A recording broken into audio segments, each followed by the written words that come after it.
avant de porter cette vision, elle a vécu profondément ce problème, comme on peut sentir la douleur d'un couteau dans la chair humaine. Sans plus tarder, j'appelle Adolphine, qui va nous parler de cette fondation. Madame, s'il vous plaît. Merci, Claude.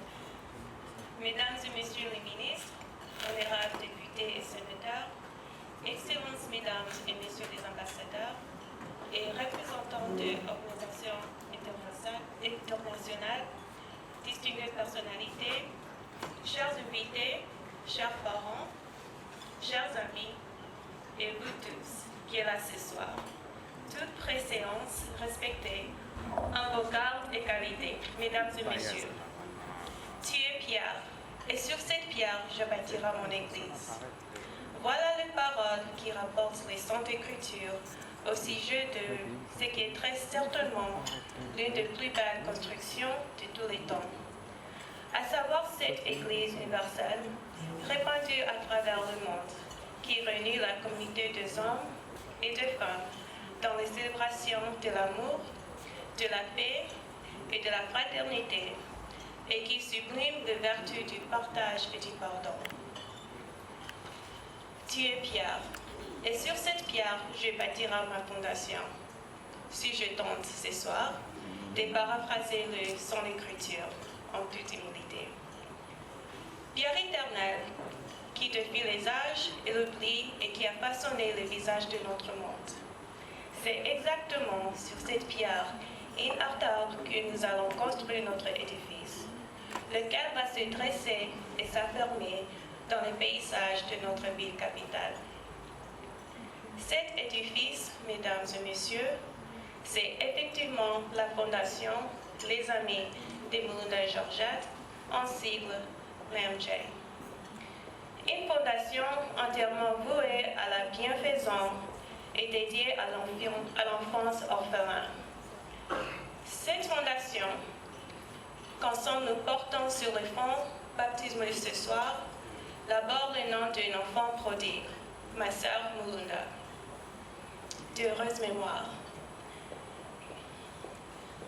Mais dans le souvenir impérissable dans nos cœurs et comme grave dans les marbres blancs, une sœur dont j'ai toujours rêvé de prolonger la vie et d'accomplir l'œuvre de générosité et nature. Mais la fondation l'AMJ, comme vous avez pu le constater, porte un deuxième nom. Ce nom est celui d'une petite bout de chou, celui d'une petite produit du Nouveau Monde, ma propre fille Georgette, citoyenne des États-Unis, née là-bas, outre-Atlantique. Elle n'est malheureusement pas ici ce soir, mais dont les fibres congolaises est instable depuis le berceau. La fondation l'AMJ est une réponse à l'adversité de notre humaine condition et austérité du destin. Elle est résolument décidée à transmettre l'amour, la joie, la force, la motivation et l'espoir.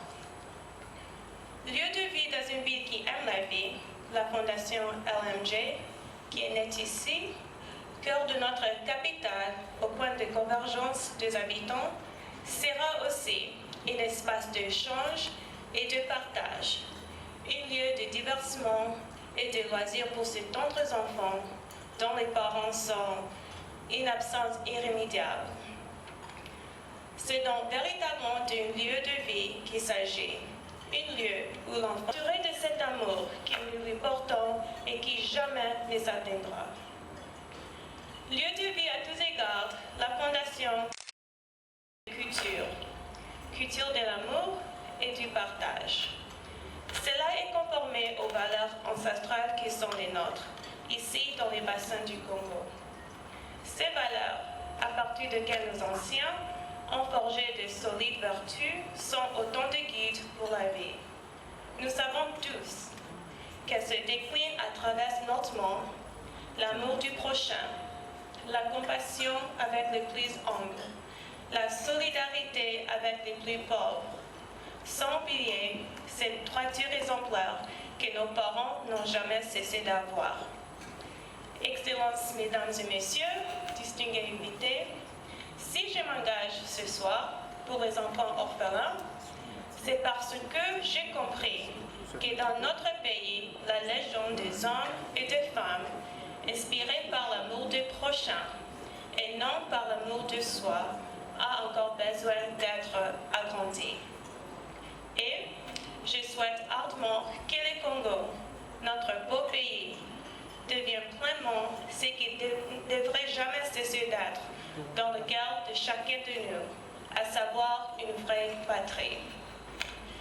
Une patrie fondée sur la solidarité, l'entraide et le partage, plutôt que sur les extractions identitaires, le repli sur soi, l'égoïsme et l'isolement.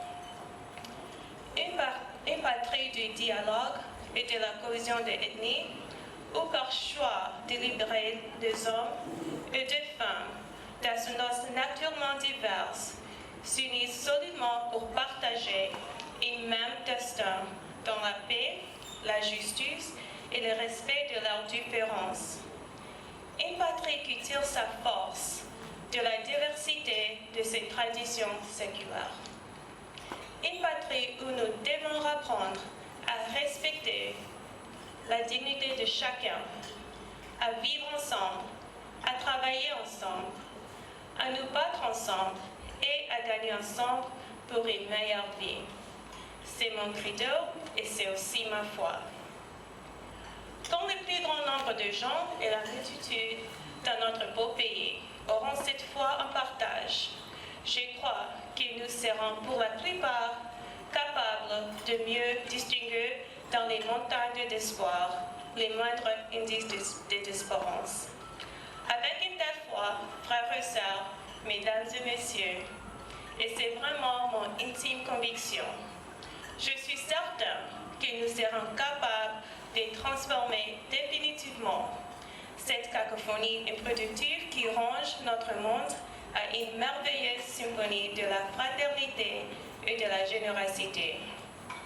Pour le plus grand bien de nos enfants et dans une solidarité agissant avec les plus déshérités entre eux. C'est le message profond que je tiens à partager avec vous ce soir, au moment où la Fondation Les Amis de Belinda Georgette prend son envol. Comme vous pouvez constater, je ne vis pas vraiment à Kinshasa, mais c'est grâce à une équipe de personnes qui a cru à mon rêve. Je ne saurais terminer mon discours sans les remercier et être reconnaissante de leur sacrifice. À vous également, chers distingués invités, avec vous, je compte désormais, membre de cette fondation, dans votre différentes interventions de ce soir. Je vous dis aussi grand merci, surtout pour votre présence et pour votre accompagnement. Je vous remercie. Je suis